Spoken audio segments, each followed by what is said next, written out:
अब हम आपको राष्ट्रपति पद की उम्मीदवार द्रौपदी मुर्मू की वो अनसुनी कहानी बताना चाहते हैं, जिसे सुनकर आज देश की हर महिला भावुक होगी और उत्साहित भी होगी। असल में उनकी ये कहानी हर उस आम आदमी को शक्ति देगी जो किसी बड़े खानदान या किसी बड़े घराने में, किसी पैसे वाले खानदान में पैदा नहीं हुआ, जो एक आम नागरिक की तरह दिन रात मेहनत करके अपने परिवार का पेट पालता है। और भारत के लोकतंत्र की सबसे बड़ी खूबसूरती ये है कि उड़ीसा के मयूरभंज में छोटे से मकान में रहने वाली द्रौपदी मुर्मू अब सैकड़ों एकड़ के राष्ट्रपति भवन में रहेंगी। 64 वर्ष की द्रौपदी मुर्मू फिलहाल उड़ीसा के मयूरभंज जिले के एक साधारण से घर में रहती है। 2 मंजिल के इस घर में 6 कमरे हैं और ये घर किसी वीवीआईपी इलाके में नहीं है, बल्कि ये घर एक साधारण से रिहायशी इलाके में है जहां ज्यादातर मध्यम वर्गीय परिवार रहते हैं। लेकिन अब द्रौपदी मुर्मू इस छोटे से घर से निकलकर दिल्ली में राष्ट्रपति भवन में रहेंगी, जो 330 एकड़ के क्षेत्र में फैला हुआ है। जिस राष्ट्रपति भवन में कुल 340 कमरे हैं, जिसका गार्डन एरिया ही सिर्फ 190 एकड़ में फैला हुआ है और जहां कुल मिलाकर 750 कर्मचारी काम करते हैं। अब द्रौपदी मुर्मू इस घर से दूसरे घर में जा रही है। द्रौपदी मुर्मू का जन्म 20 जून 1958 को उड़ीसा के मयूरभंज जिले में हुआ था। यानी आप समझ लीजिए कि ये उनका सबसे बड़ा बर्थडे गिफ्ट है।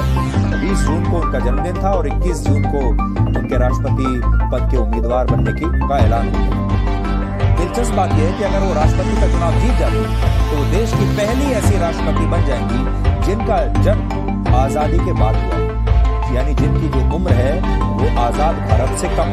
इससे पहले नरेंद्र मोदी वर्ष 2014 में देश के पहले ऐसे प्रधानमंत्री बने थे जिनका जन्म आजादी के बाद हुआ था। यानी द्रौपदी मुर्मू के राष्ट्रपति बनने के बाद भारत के 2 सबसे बड़े संवैधानिक पदों पर ऐसे नेता बैठे होंगे जिनका जन्म आजाद भारत में हुआ, और ये एक बहुत बड़ा परिवर्तन है। द्रौपदी मुर्मू ने अपने राजनीतिक जीवन में कई सफलताएं हासिल की हैं, लेकिन निजी जीवन में समय ने बार बार उनकी परीक्षा ली और एक वक्त ऐसा आया जब द्रौपदी मुर्मू डिप्रेशन में भी चली गई थी। ये बात 2009 की है, जब सिर्फ 25 साल की उम्र में उनके एक बेटे की असमय मौत हो गई। अपने बेटे की मृत्यु से द्रौपदी मुर्मू को इतना गहरा सदमा लगा कि वो उस समय डिप्रेशन में चली गई और इसके बाद उन्होंने खुद को हिम्मत देने के लिए अध्यात्म का रास्ता चुना और ब्रह्म कुमारी संस्था के साथ जुड़ गई। धीरे धीरे डिप्रेशन से बाहर आ ही रही थी कि 4 साल बाद वर्ष 2013 में एक सड़क दुर्घटना में उनके दूसरे बेटे की भी मृत्यु हो गई। यानी सिर्फ 4 वर्षों में उन्होंने एक के बाद एक अपने दोनों बेटों को खो दिया। उनके निजी जीवन में आई ये त्रासदी यहीं पर नहीं रुकी। 2013 में उनके दूसरे बेटे की मृत्यु के कुछ दिन के बाद ही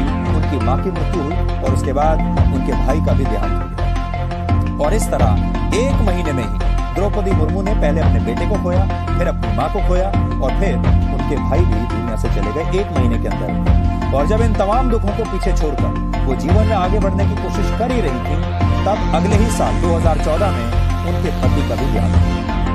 यानी धीरे धीरे उन्होंने सब कुछ खो। पति की मृत्यु के बाद द्रौपदी मुर्मू के लिए सामान्य जीवन में लौटना थोड़ा मुश्किल था, लेकिन उन्होंने अध्यात्म के साथ साथ योग करना शुरू किया, डिप्रेशन के खिलाफ लड़ाई लड़ी और तब तक लड़ाई लड़ी जब तक इसे हरा नहीं दिया। और इसके बाद वो 2015 में झारखंड की पहली महिला राज्यपाल नियुक्त हुई।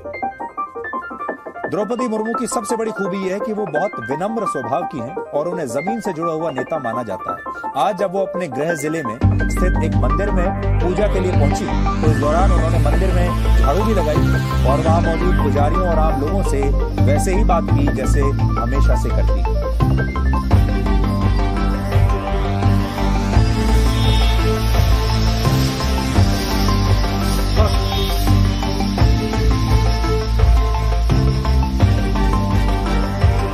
जिस तरह आज बहुत सारे लोग द्रौपदी मुर्मू के राष्ट्रपति के उम्मीदवार बनने पर हैरानी जता रहे हैं, ठीक इसी तरह की हैरानी लोगों ने तब भी जताई थी जब उनका राजनीति में प्रवेश हुआ था। असल में द्रौपदी मुर्मू ने कभी सपने में भी ये सोचा नहीं था कि वो राजनीति में आएंगे। वर्ष 1979 में उन्होंने भुवनेश्वर के रमा देवी महिला कॉलेज से ग्रेजुएशन की पढ़ाई पूरी की। इसके बाद उनके करियर की पहली नौकरी एक क्लर्क के तौर पर थी।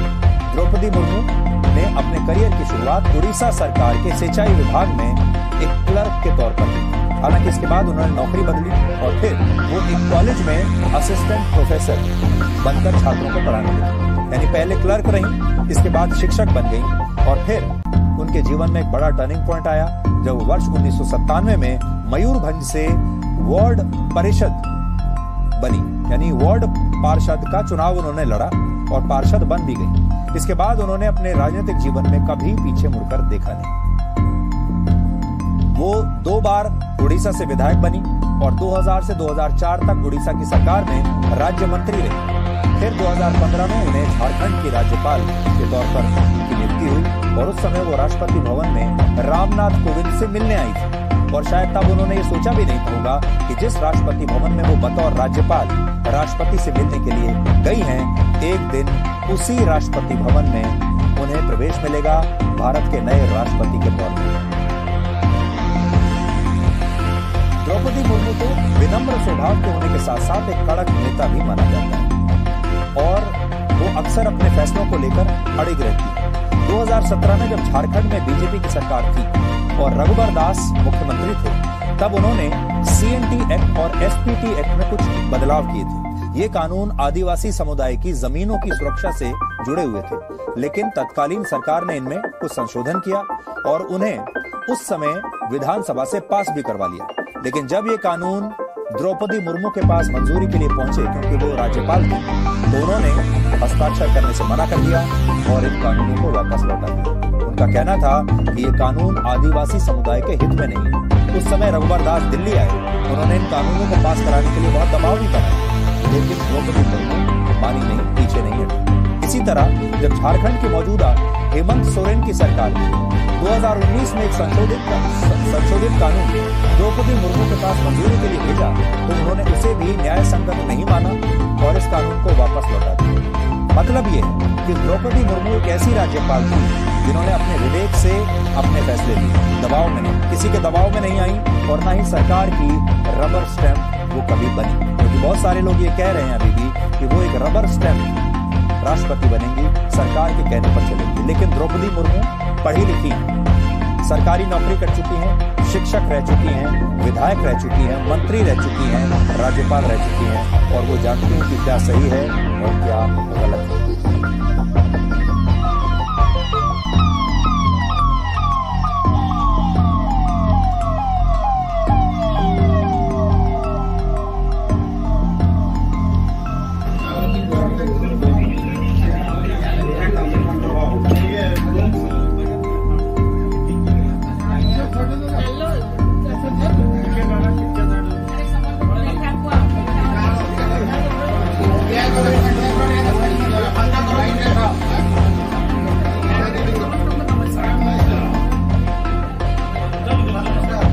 देखिक आसीथिबे मो भी वर्तमान टेलीविजन न्यूज देखिली आउ वर्तमान किसी कहवाक चाहे परवर्ती समय जहाँ भी बाइट देवी।